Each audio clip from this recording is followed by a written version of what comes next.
Hello student. आज हम देखेंगे साइंस 1 और साइंस 2 का मॉडरेटर लेक्चर। मॉडरेटर लेक्चर मतलब क्या? मतलब कैसे पेपर लिखना है, कैसे प्रेजेंट करना है, कैसे बोर्ड्स को पेपर आपके चाहिए, मतलब जो भी आपका एग्जामिनर होगा, जो भी आपका मॉडरेटर होगा, जो आपके पेपर चेक करेगा बोर्ड्स के, वो उसको पेपर कैसा चाहिए। ठीक है, तो पहले हम देख लेते थोड़ा पैटर्न की तरफ, फिर से एक बार गो थ्रू कर लेते। जैसे कि क्वेश्चन नंबर 1 है, क्वेश्चन नंबर 1 ए होता है और बी होता है। ए में आपका एमसीक्यू होता है, बी में आपके सब ऑब्जेक्टिव टाइप क्वेश्चंस होते हैं। क्लियर? क्वेश्चन नंबर 2 में भी दो पार्ट होते हैं, एक ए होता है, एक बी होता है। ए आपका गिव रीजन होता है और बी आपका आंसर द फॉलोइंग क्वेश्चन होता है। क्लियर? क्वेश्चन नंबर 3 भी आपका क्या बेटा? Answer the following question. और क्वेश्चन नंबर 4 भी आपका क्या बेटा? Answer the following question. Clear? अब इसमें मार्क्स स्कीमिंग की, ये 5 मार्क का है, ये भी 5 मार्क का है, ये आपका 4 मार्क का है, ये आपका 6 मार्क का है, ये आपका 15 मार्क का है और ये आपका 5 मार्क का। सेम पैटर्न फॉलो होता है आपके साइंस 1 में और साइंस 2 में। क्लियर? अब इसमें 4 है तो करने कितने हैं? 2 करने हैं। ये 6 है तो करने कितने हैं? टोटल 3 करने हैं। ये 15 है तो टोटल करने कितने हैं? 5। ये 5 है तो करना कितना है? 1। क्लियर है? कुछ डाउट है? अब लिखना कैसे है पेपर में, कैसे पेपर आपको प्रेजेंट करना है सामने। तो अगर मैं अज्यूम करूं कि ये मेरा क्या बेटा पेपर है, क्या अज्यूम करो बेटा? ये मेरा क्या पहला पेज है। अज्यूम किया मेरा बोर्ड का जो शीट है उसके अंदर का जो पहली जो पन्नी होती है, पहली जो पेज होती है, वो यहाँ पे एक लाइन ड्रॉ कर देने का। ठीक है? अब लिखना कैसे? जैसे कि मैं क्या बोल रहा हूँ, क्वेश्चन नंबर 1 है, क्वेश्चन नंबर 1 लिख दिया यहाँ पे। ठीक है? यहाँ पे ऑलरेडी क्वेश्चन लिखा होता है, आपको सिर्फ 1 जाके लिखना है। क्या लिखना बेटा? 1। क्या लिखोगे जाके? सिर्फ 1। अब 1 में है क्या? सब क्वेश्चन ए है, यहाँ पे ए लिखा। क्लियर? यहाँ पे ए का आपने क्या लिखा? पहला। अब कितने क्वेश्चन आएंगे एमसीक्यू? 5 क्वेश्चन आएंगे। अब पहला लिखा और ये करने लिख दिया ए, दूसरा बी, तीसरा सी, चौथा डी, फिर पांचवा ए। एग्जांपल दे रहा हूँ कि ऐसा कुछ ऑप्शंस होंगे ए बी सी डी वगैरह, तो आपको सिर्फ इसके ऑप्शन लिखने हैं। देखिए ए है, पहले का ए है तो ए लिख दिया, दूसरे का बी है तो बी लिख दिया, तीसरे का सी है तो सी लिख दिया, चौथे का डी है तो डी लिख दिया और पांचवे का ए है तो ए लिख दिया। ये आपको ऐसे लिख दिया। अब कोई कोई होता है जो पूरा क्वेश्चन लिखेगा फिर उसके बाद लिखेगा, नेसेसरी नहीं है। आपका जो टाइम है वो आपका क्या हो रहा है बेटा? वेस्ट हो रहा है। सिर्फ ए लिखो, आपका आंसर लिख दो। चाहिए तो ये भी जरूरत नहीं है, अगर आपको लिखना है तो लिखो, नहीं तो उसकी भी जरूरत नहीं है। ये लिख दिया, खत्म। यहाँ पे फिर एक लाइन मार दो, फिर यहाँ पे बी लिखो। अब जगह है तो कंटिन्यू करो, जगह है ना बेटा? जगह है तो क्या करना है बेटा? कंटिन्यू करना है। क्या करना है? कंटिन्यू। कुछ डाउट है इसमें? पक्का? अब यहाँ पर मेरे पास जगह है, मैं कंटिन्यू कर रहा हूँ। अब ऑब्जेक्टिव टाइप क्वेश्चन है तो पहला समझ ऑड में आउट है, तो ऑड में आउट है तो जो आंसर है उसका वो एक लिख। दूसरा ट्रू और फॉल्स है तो ट्रू है तो ट्रू लिख, फॉल्स है तो फॉल्स लिख। तीसरा कोरिलेटेड टर्म है तो कोरिलेटेड टर्म का डायरेक्ट आंसर लिख दे। चाहिए तो पूरा लिख, फिर डायरेक्ट यहाँ पे आंसर है ऐसा लिख ले। फिर चौथा, मैं बोलता मेरे पास कोई आंसर द फॉलोइंग क्वेश्चन आ गया, तो आंसर द फॉलोइंग क्वेश्चन है तो मतलब जैसे कि मैं बोलता 1 सेंटेंस में लिखना है तो जो उसका आंसर है वो लिख दे। पांचवा मैच द फॉलोइंग है तो मैच द फॉलोइंग कैसा लिखिए बेटा? कॉलम ए, और यहाँ पे क्या लिख दे बेटा? आंसर।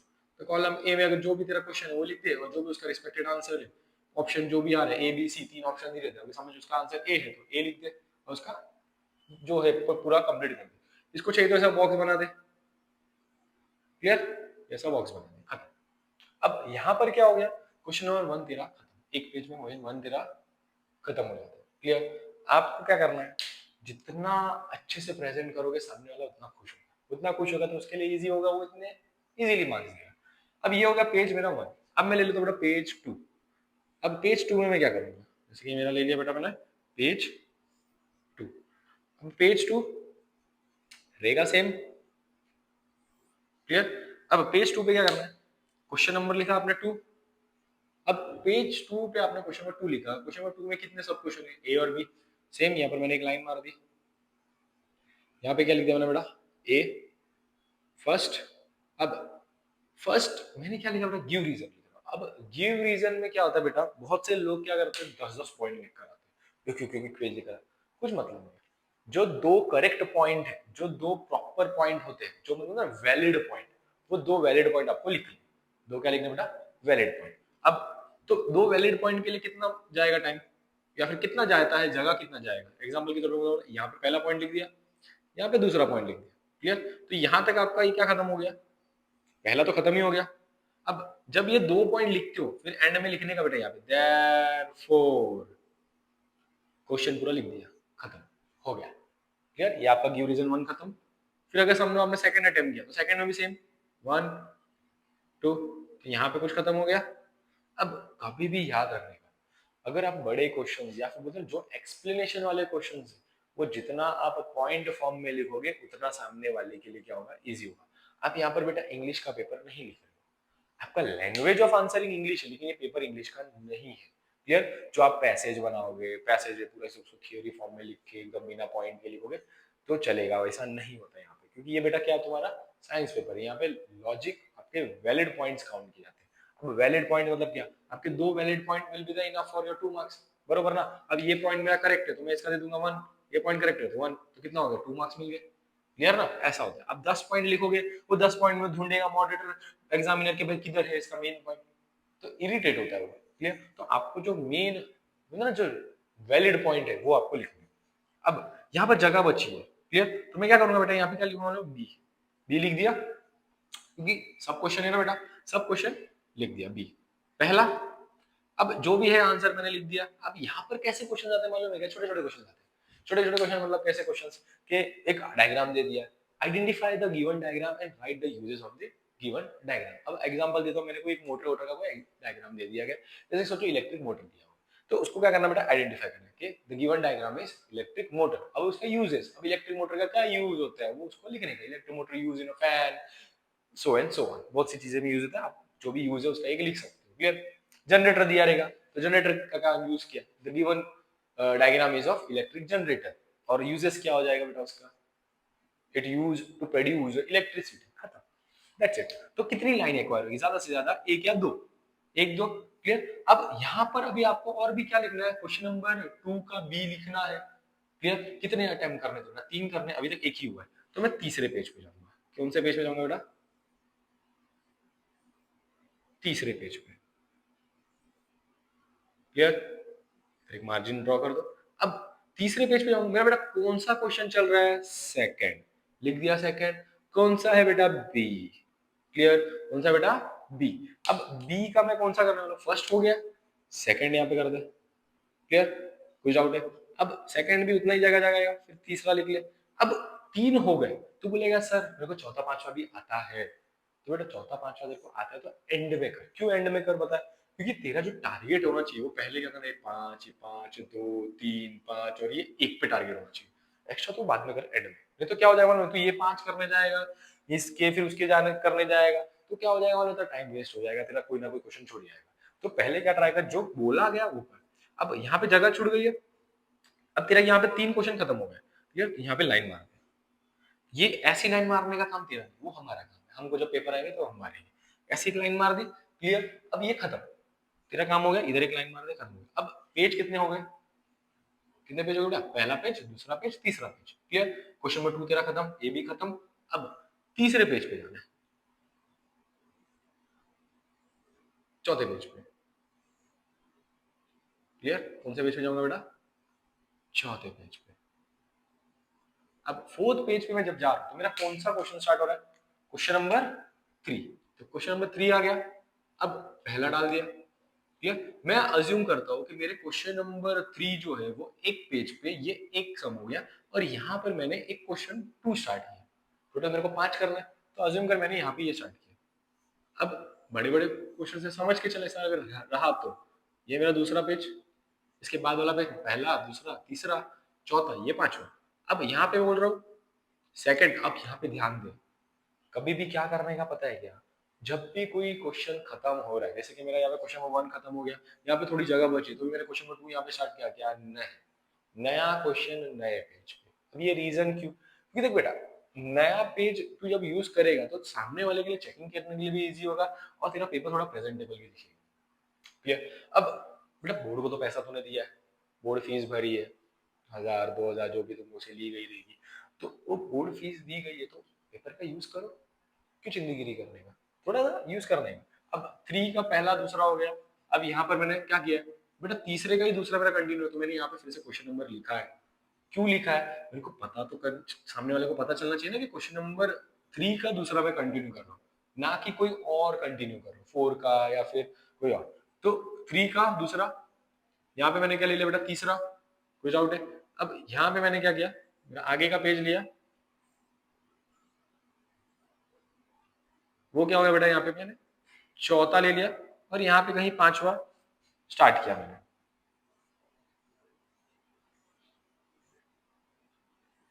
क्लियर, तीसरे का यहाँ पे पांचवा, क्लियर, और यहाँ पे मैंने समझ के चलिए पांचवा ही खत्म, 5 हो गया। और यहाँ पे मैंने क्वेश्चन नंबर क्या स्टार्ट कर दिया बेटा, 4 स्टार्ट कर दिया। 4 का मैंने या तो पहला या तो दूसरा। अब यहाँ पर तो देख, नोटिस कर तेरे पेज कितने यूज हो रहे हैं, पहला दूसरा, 1 2 3 4 5 6 7 8, 8 पेज यूज हो रहे हैं। मतलब 8 पेज में तेरा साइंस 1 खत्म होता है, अगर तू अच्छे से लिखेगा, neat and clean without any cancellation. अब ये क्यों मैं बोल रहा हूँ कैंसलेशन के बारे में, क्योंकि अब जितना गंदा पेपर सामने वाले को प्रेजेंट करोगे, उतना वो मार्क्स हमारा डिडक्ट करेगा। सिंपल सा फंडा है। क्यों, क्योंकि उसको इरिटेशन होगा कि इधर किधर लिखा है, क्या लिखा है, वो पेज पलटी वल्टी करेगा, तो उसको और इरिटेशन होगा। तो मैं सिंपल सा यही बोल रहा हूँ, नीट एंड क्लीन लिखो, पॉइंट वाइज मैनर में लिखो, जो भी चीजें दी गई उसको एकदम अच्छे से प्रेजेंट करके लिखो। अब जैसे कि मैंने यहाँ पे बोल, डायरेक्ट आंसर लिखो, यहाँ पे डायरेक्ट आंसर लिखो, यहाँ पर देखो गिव रीजन है, आपको क्वेश्चंस कहीं नहीं लिखना है, मतलब आंसर द फॉलोइंग एमसीक्यू वगैरह कुछ नहीं। जैसे गिव रीजन का कोई क्वेश्चन दे दिया है तो नहीं, ये सब नहीं लिखना है। कि अगर डायग्राम दिया हुआ तो डायग्राम बनाना है, नहीं। अगर डायग्राम में भी कैसा सीन, क्या फंडा लगता है, जैसे कि बोलता हूँ डायग्राम बनाया हुआ है, आपको एरो मार के दे देगा ये ए है, ये बी है, ये सी है, तो आइडेंटिफाई द गिवन लेबलिंग। तो आपको सिर्फ लेबल को आइडेंटिफाई करना है। अब वो लेबल क्या, मेरा ए बी है, सी और डी, तो मेरे को क्या लिखना है, जैसे कि अगर समझो 2 मार्क के लिए आ गया, 2 मार्क के लिए आया, कौन सा क्वेश्चन आया बेटा, तीसरा क्वेश्चन है, तो मैं क्या लिखूंगा, मेरे पास डायग्राम है क्वेश्चन पेपर में, डायग्राम फिर से नहीं बनाने का, ए मेरा ये है, बी मेरा ये है, सी मेरा ये है, डी मेरा ये है, खत्म, दिया है। तो इसका क्या हो जाएगा बेटा, आधा आधा आधा, और ये लास्ट वाले का आधा, ऐसे करके आपको क्या मिल जाएगा बेटा, 2 मार्क्स कंफर्म। क्लियर, डायग्राम बनाने जाओगे टाइम पास करोगे, टाइम वेस्ट होगा, कुछ मतलब नहीं है। क्लियर। अब इसके बाद अगर मैं बोलता हूँ क्वेश्चन नंबर 2 के बी में एक और चीज आती है जो कि हम बोलते हैं सम बोलते हैं। अब सम लिखने का पैटर्न क्या है, सम लिखने का जो पैटर्न होता है वो होता है बेटा, given, to find, formula, solution, और लास्ट में सोल्यूशन करने के बाद जो भी आपका कैलकुलेशन पार्ट होने के बाद एंड में बेटा लिखना है आंसर। ये पैटर्न फॉलो किया, आपका पूरा 2 मार्क्स, या फिर 3 मार्क वाले में 3 मार्क। क्लियर, सोल्यूशन राइट होना चाहिए। ऐसा नहीं कि बेटा तुम बोलोगे सर मैं करके आया, पैटर्न तो यही फॉलो किया, लेकिन आंसर गलत आया, तो मार्क्स नहीं मिलेगा। आपका सोल्यूशन, आपका आंसर, टू फाइंड गिवन सब होना चाहिए विथ यूनिट। जो भी फाइनल आंसर जो भी आपको पूछा है उसका यूनिट भी क्या होना चाहिए बेटा, करेक्ट होना चाहिए। अगर उसका यूनिट करेक्ट नहीं है, आपको मार्क्स डिडक्शन दिखेगा आपके पेपर में। क्लियर। नेक्स्ट, इसके बाद अब हम बात कर लेते हैं पैसेज की। अब पैसेज बोलोगे सर कौन सा पैसेज, क्या होता है ये पैसेज, बेटा एक पैसेज नाम की चीज आती है आपके 3 मार्क वाले क्वेश्चन में आती है, पैसेज नाम की चीज, जिसमें क्या होता है बेटा, ऐसे एक बहुत बड़ा पैसेज रहेगा जिसके अंदर ना क्वेश्चन, मतलब ना क्वेश्चन जो पूरा रहेगा उसका आंसर्स भी रहेंगे वगैरह सब ब्रैकेट में बना के दिए रहेंगे, उसमें ना कुछ कुछ वर्ड को ना गायब कर दिए जाएंगे। अब वो गायब किए हुए वर्ड को क्या करते हैं स्टूडेंट्स, क्या करते हैं डायरेक्ट लिख लेते हैं, मतलब वो पूरा पैसेज नहीं लिखते, वो डायरेक्ट लिख लेते हैं, भाई पहला डैश था तो पहले डैश का आंसर ये नहीं, उसका मार्क 0 मिलेगा, स्ट्रेट अवे वो पे बोलो 0 मिलेगा। क्यों, क्यों, क्योंकि वो लिखा हुआ ये क्वेश्चन में कि आपको पैसेज को रिटर्न लिखना है, रीराइट बोला है। क्लियर, आपको उसको रिटर्न लिखकर जो भी आंसर है आपका उसको अंडरलाइन करना है। जैसे कि अगर यहाँ पर आंसर तो उसको अंडरलाइन करना है। क्यों अंडरलाइन करना है, ताकि सामने वाले के लिए इजी हो जाए कि ये है भाई आंसर है, वो पैसेज आपको प्रॉपर लिखना है। क्लियर, डायरेक्ट आंसर लिखोगे मार्क्स नहीं मिलेगा।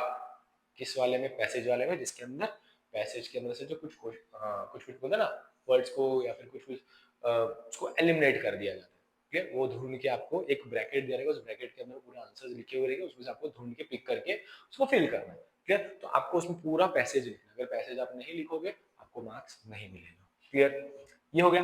अब कहीं पर भी अगर आपको बोला है कि डायग्राम बनाना है, क्या बनाना बेटा, डायग्राम, तो किसी किसी बच्चों की क्वेरी होती है कि डायग्राम बनाए तो बनाए कैसे, क्या सर पेंसिल से बनाए, पेन से बनाए, बेटा डायग्राम कभी भी आपका बनता है पेंसिल से, पेन का यूज नहीं होता। लेबलिंग किससे करनी चाहिए, पेंसिल से करनी चाहिए, पेन से करनी चाहिए। बेटा लेबलिंग, अगर डायग्राम की लेबलिंग है, मतलब वो डायग्राम बनाकर लेबलिंग करनी है, तो बेटा pencil, go for pencil, no pen. अगर डायग्राम है, डायग्राम बनाओ, उसकी जो लेबलिंग है वो किससे करो बेटा, पेंसिल से। क्लियर, अब बोलोगे सर कि जो दूसरी जो डायग्राम बनाया हुआ रहेगा उसका डायग्राम नहीं बनाना, सिर्फ लेबलिंग करना, तो वो पेन से लिखे, पेंसिल, वो पेन से लिखना है। क्यों, क्योंकि डायग्राम आपको बनाना नहीं, सिर्फ लेबलिंग ही आपको क्या करनी है, लिखनी है। क्लियर, आपके पेपर के अंदर कोई डाउट। अब ये एक फंडा हो गया। क्लियर, तो ये क्लियर है इतना सा कि डायग्राम का कैसे क्या करना है, क्या वो कैसे वो मतलब कैसे लिखना है, बोलते ना डायग्राम बना हुआ रहेगा तो कैसे क्या क्या करना है। अब इसके बाद आगे जाते हैं, ये हो गया हमारा 8 पेज का पूरा ज्ञान खत्म, इधर तक का पूरा 8 पेज कैसे करना है, कैसे वर्क करना है। बेटा 8 पेज होने के बाद तेरा जो भी एक्स्ट्रा तेरे पास टाइम बचा, अब तुम बोलोगे सर ये बाकी का करना जरूरी है। देख, अगर इन केस बीच में से कुछ रॉन्ग हो गया तो तेरा वो मार्क्स आगे जाके कैरी फॉरवर्ड होगा, मतलब जो रॉन्ग हुआ है उसमें वो कैरी फॉरवर्ड डाल दिया जाएगा। अब तुम बोलोगे सर ये कितने घंटे में खत्म होगा, बेटा 2 घंटे का पेपर है। अगर ये पैटर्न फॉलो किया और आपको अगर सब आंसर्स आ रहे हैं, it will take a maximum 1 hour और 1 hour 15 minutes to complete your 40 marks paper without extra attempting. 40 mark का अटेम्प्ट करने के लिए आपको 1 या 1 घंटा 15 मिनट लगेगा मैक्सिमम, उससे ज्यादा नहीं लगेगा। ये मेरा अभी तक का मतलब ना थियरी है, मतलब जितना मैंने नोटिस किया, 1 घंटा 15 मिनट में खत्म होता है। अगर आपने पढ़ के गए हो, आपका कॉन्सेप्ट क्लियर है, आपको आंसर्स आ रहे हैं तो, नहीं तो 2 घंटा भी कम है आपके लिए। क्लियर, ये हो गया। अब ये तो मैंने आपको बता दिया, अब थोड़ा सा वर्बल मतलब ना आपको फेस टू फेस मतलब आपकी बात मतलब ना ये कन्वर्जेशन जो भी रहेगी ना वो अभी खाली सिर्फ वर्बल, यहाँ पर नहीं होगी। अब वर्बल कन्वर्जेशन क्या है, ध्यान, पेपर जब भी आप लिखते हो, पेपर कभी भी आप लिखते हो तो आपका paper should be neat and clean.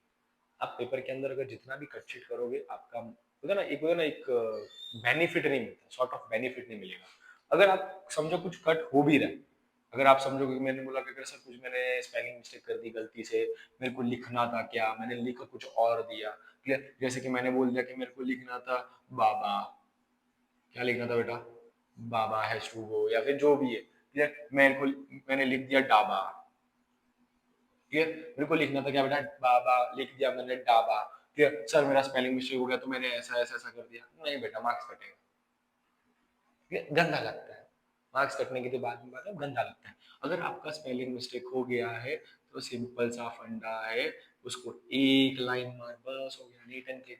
सामने वाले को भी समझ में आएगा कि भाई स्पेलिंग मिस्टेक हो गया, इसकी वजह से मैंने क्या किया, एक लाइन मारा। हाँ, ये कब समझ गया इतना सा, क्लियर। अब नया पेज पे नया क्वेश्चन, कभी भी ये याद रखना, नए पेज पे नया क्वेश्चन मतलब क्यों, क्वेश्चन नंबर 1 देखो मैंने कहा लिखा है, यहाँ पे ए और बी सब क्वेश्चन एक ही पेज पे चलेगा। अब देखो क्वेश्चन नंबर 2 है, ए है, बी यहाँ पर है, बी यहाँ पर है, 2B बराबर। तो यहाँ पर चल देखो, यहाँ पे जगह है, मैंने 3 यहाँ पे स्टार्ट किया, नहीं कहाँ पे गया बेटा, मैं नए पेज पे गया। कहाँ पे गया, नए पेज पे। क्यों नए पेज पे जाने का, वो नीट एंड क्लीन शो करता है, साथ ही साथ में सामने वाले के लिए चेकिंग करने के लिए क्या होता है, बड़ा इजी हो जाएगा थोड़ा सा। क्लियर, यहाँ पे अब यहाँ पर भी आप देखोगे तो कुछ ना कुछ जगह बची हुई है 3 में भी, तो भी मैंने कहा गया नए पेज पे। अब ये नया पेज का जो रूल है वो क्या है कि हमारे इसमें क्या होता है बेटा, बोर्ड में हमें ना यहाँ पर मार्क्स लिखते हैं, यहाँ पे ना एक मार्क्सिंग का जो है ना एक स्कीम आता है। अब क्या करोगे, आप चेंज करोगे, आप बीच में डालोगे, ये डालोगे, फिर इधर 3 डालोगे, अब मेरे को उसको मार्क्स देना, मैं दूं कहाँ पे, समझ में थोड़ा सा वो क्या हो जाता है, कंफ्यूजन क्रिएट करता है मॉडरेटर के लिए, एग्जामिनर के लिए, चीफ मॉडरेटर के लिए, जो भी आप जहाँ पे भी आपके पेपर जाएंगे। तो मेरा यही सुझाव रहेगा कि नए पेज, नया क्वेश्चन, नया पेज। क्लियर, आपका पेपर भी अच्छा दिखेगा, नीट एंड क्लीन दिखेगा, और अब ना एकदम बेस्ट क्रिस्टल, मतलब आप डायमंड को भी देखा रहेगा आपने, तो डायमंड कैसे एकदम क्रिस्टल है, परफेक्ट होता है, वैसा आपका पेपर लगेगा एकदम क्रिस्टल डायमंड के जैसा। क्लियर, अब ज्यादा बोलते ना इसमें हमको ये नहीं करना है, क्या नहीं करना है, ये बोलते डेकोरेशन नहीं करना है वगैरह, कुछ नहीं करना है, हम जाहिरात नहीं लिख रहे, हम साइंस का पेपर लिख रहे हैं। डेकोरेशन कुछ करने की जरूरत नहीं है, जहां पर बॉक्स की नीड है वहां पे बॉक्स बनाओ, बाकी जगह पे बॉक्स बनाने की जरूरत कुछ नहीं है। नेक्स्ट, जो भी इंपॉर्टेंट पॉइंट्स है, जो भी इंपॉर्टेंट वर्ड है, जो भी मीनिंगफुल वर्ड है, उसको अंडरलाइन करो, ताकि क्या होगा, सामने वाले के लिए इजी हो जाएगा कि that this meaningful word has been present in this your answer. Clear? तो डायरेक्टली वही देखेगा, आपका स्टेटमेंट नहीं पड़ेगा। क्लियर? अब कुछ लोगों की ये भी क्वेरी होती है कि सर मन से लिखा तो चलेगा क्या? बेटा चलेगा मन से, लेकिन जो मेन वर्ड है वो होना चाहिए। अगर मेन वर्ड नहीं है तो तेरा मन से भी काम नहीं आएगा। क्लियर? कुछ डाउट है? मन से लिख लो, कहीं से भी लिख लो, अगर मेन वर्ड नहीं है तो कुछ मतलब नहीं है, इट्स जीरो। क्लियर? अब आगे आगे बोलोगे कि तुम सर के पूरा इसको हम बोलते ना, जैसे कि तो 3-3 मार्क वाले क्वेश्चंस आते हैं, 4-4 मार्क्स वाले क्वेश्चन आते हैं, वो कहाँ से प्रिपेयर करे, क्या करे? बेटा ये ज्यादा से ज्यादा क्वेश्चन जो है ना वो एक्टिविटी बेस्ड आते हैं, एक्टिविटी बेस्ड जो भी तुम्हारा साइंस है पूरा एक्टिविटी बेस्ड क्वेश्चन आते हैं मोस्ट प्रोबेबली। कुछ कुछ है जो डेफिनेशन है, कुछ तुम्हारे डिस्टिंग्विश बिटवीन है, कुछ तुम्हारे डायग्राम्स है, कुछ कुछ ऐसी जो चीजें जो एक्टिविटी बेस्ड क्वेश्चन है। एक्टिविटी बेस्ड क्वेश्चन मतलब क्या? जो तुम्हारे बुक के अंदर कैन यू रिकॉल हो गया, वो जो पिंक कलर के डब्बे हो गए, जो ब्लू कलर के डब्बे हो गए, ये ज्यादा करके वहां से क्वेश्चन पूछते हैं। क्लियर? क्यों? क्योंकि उनको खुद को पता है कि बच्चा ये पढ़ेगा नहीं। क्लियर ना? आप वहां से पढ़ोगे नहीं, आपको वहां से क्वेश्चन आएगा, तुम बोलोगे सर मैंने पूरी बुक पढ़ी लेकिन मैंने वो नहीं पढ़ा। बेटा जब पूरी बुक ही पढ़ रहा है तो वो भी पढ़ ले, कितना टाइम लगेगा? क्लियर? अब आगे एक्टिविटी वाला समझ गया, एक्टिविटी जो भी एक्टिविटी वाले जितने भी क्वेश्चन है एक्टिविटी वाले क्वेश्चन करो, बेस्ट है। जितने भी तुम्हारे बुक के बीच में जितने भी एक्टिविटी बेस्ड क्वेश्चन है सब करके ले लो, समझ के लो, रट्टा मत मारो, क्वेश्चंस तो चेंज होते हैं। ठीक है? एग्जांपल के तौर पे अगर मैं बोलूं कि मेरे पास क्वेश्चन कैसा आ गया कि भाई ये टेम्परेचर वर्सेस टाइम का क्या दे दिया बेटा, ग्राफ दे दिया, क्या दे दिया बेटा, ऐसा एक ग्राफ दे दिया है कि टेम्परेचर वर्सेस क्या है बेटा, टाइम का ग्राफ है। अब एक्सप्लेन दी अबाउ ग्राफ। अब दो क्वेश्चन बन सकते हैं इसके ऊपर 3 मार्क के लिए, कैसे? Explain the above graph. अब एक्सप्लेन दी अबाउ ग्राफ में तुम क्या बोलोगे, the given graph is a temperature versus time, 1 mark उधर। AB represent this, BC represent this, CD represent this, ED represent this, and so on। तो आप वो बताओगे। क्लियर? अब बोर्ड ने क्या किया, उसी एक टेक्सचुअल क्वेश्चन है, उसी को क्या करना, थोड़ा सा मॉडिफाई कर दिया। अब मॉडिफाई क्या किया उन्होंने, ये ग्राफ दे दिया और 3 क्वेश्चन पूछ दिए 3 मार्क के लिए। द अबाव ग्राफ रिप्रेजेंट, क्या रिप्रेजेंट कर रहा है बेटा, टेम्परेचर वर्सेस टाइम का ग्राफ है, 1 मार्क। AB रिप्रेजेंट, AB क्या रिप्रेजेंट कर रहा है, 1 मार्क। BC रिप्रेजेंट, BC क्या रिप्रेजेंट कर रहा है, 1 मार्क। हो गया बेटा, था क्या, वही सेम क्वेश्चन था, बस खाली बोर्ड ने क्या किया, उसको एक क्वेश्चन फॉर्मेट में कन्वर्ट कर दिया। तो कभी भी कोई चीज पढ़ो तो उसको रटो मत, उसको समझो, क्योंकि अगर अलग क्वेश्चन आया तो उधर आप ये नहीं कि भाई क्या था, ये अलग क्या हो गया। समझ में, कोई भी चीज को क्या करो, समझ के लो, रट्टा मारोगे आज याद रहेगा, भूल जाओगे। क्लियर? तो रटो मत, कोई भी चीज को समझ के लो, उसको कॉन्सेप्ट क्लियर करके लो, ताकि अगर उसके ऊपर कुछ भी क्वेश्चन आए, अगर कुछ अलग क्वेश्चन आए तो भी तुमको समझ में आए, हाँ भाई मेरे को उसका कॉन्सेप्ट क्लियर है, मतलब ये होता है, ये होता है, तो ये होता है, तो इसने पूछा कि ये होता है तो ये क्या हो रहा है, तो ये बता, तो तू बता पाएगा कि हाँ मेरा कॉन्सेप्ट क्लियर है, ये हो रहा है तो मतलब ये लिखना है, समझ में आया, ये चीज करना। क्लियर? तो ये सब चीजें सेम फंडा तुम्हारा साइंस 1 के लिए है, सेम फंडा तुम्हारा साइंस 2 के लिए भी। क्लियर है? डायग्राम जहां पर नेसेसरी है बायोलॉजी के लिए, डायग्राम वहां बनाओ, मार्क्स मिलता है। क्लियर? थोड़ा पेपर अच्छा दिखता है, जहां पे भी डायग्राम की नीड है वहां पे डायग्राम बनाओ। मोस्ट प्रोबेबली मेरे को लग रहा है कि 3 मार्क और 5 मार्क वाले में डायग्राम बनाने की जरूरत पड़ती है, 5 वाले में तो नहीं बनती है, पूछते तो ही बनाना रहता, नहीं तो नहीं। और जहां पे पूछा है वहां पर तो बनाना है, डेफिनेटली बनाना है, वहां पे आपको ये नहीं करना है कि मैं नहीं बनाऊंगा तो चलेगा क्या, वहां पर आपको बनानी है। और डायग्राम आपका लगना चाहिए कि वो डायग्राम है। अगर आई का डायग्राम पूछा, it should look like a eye, वो अगर किडनी की तरह दिखेगा तो मार्क्स में काउंट नहीं होगा। क्लियर? तो it should look like an I. Clear? Next, अब यहाँ पर ये सब चीज हो गई। हाँ, एक क्राइटेरिया और है बोर्ड का, क्वेश्चन नंबर 1 का ए फर्स्ट अटेम्प्ट ही काउंट होगा। फर्स्ट अटेम्प्ट ही काउंट, तुम बोलोगे सर फर्स्ट अटेम्प्ट मतलब क्या, अगर आपने एक बार ए लिख दिया तो मैं ए को ही काउंट करूंगा, first attempt should be counted. अब बोलोगे सर मैंने ए लिख दिया, कट किया, मैंने बी लिख दिया, सर मेरा ए राइट था लेकिन बी रॉन्ग था, तो मेरा ए राइट है मतलब मेरे को राइट मिलेगा ना, नहीं बेटा, फिर भी रॉन्ग ही मिलेगा। It should be first attempt, मतलब एक ही बार में लिखो, मतलब सोचो समझो और फिर ही लिखो। समझ में आया? आप बोलोगे सर मैंने जो कट किया था वो तो राइट था तो उसका मार्क्स मिलेगा, नहीं मिलेगा। क्लियर? तो आपको जो भी है सोच समझ के लिखना है, आपको जो भी करना है सोच समझ के करना है। अगर एक फंडा देता हूँ, अगर गलती से बोलते ना कि भाई मेरा रॉन्ग हो गया कि सर मेरे को कट पिट तो कर नहीं सकते, एक उपाय देता हूँ क्या करने का। देख, इसको ना ऐसे पूरा काट देगा, कट कर दिया, पूरा ही कट कर, तेरा एक रॉन्ग हो गया पूरा ही कट कर दे। क्लियर? पीछे जा, पेज बचे है ना, लास्ट 8 पेज हुए, 9वां पेज बचा है ना, जा 9वें पेज पे क्वेश्चन नंबर 1 का ए लिख और फिर से लिख, first second third fourth fifth, खत्म। समझा? ये रामबाण उपाय।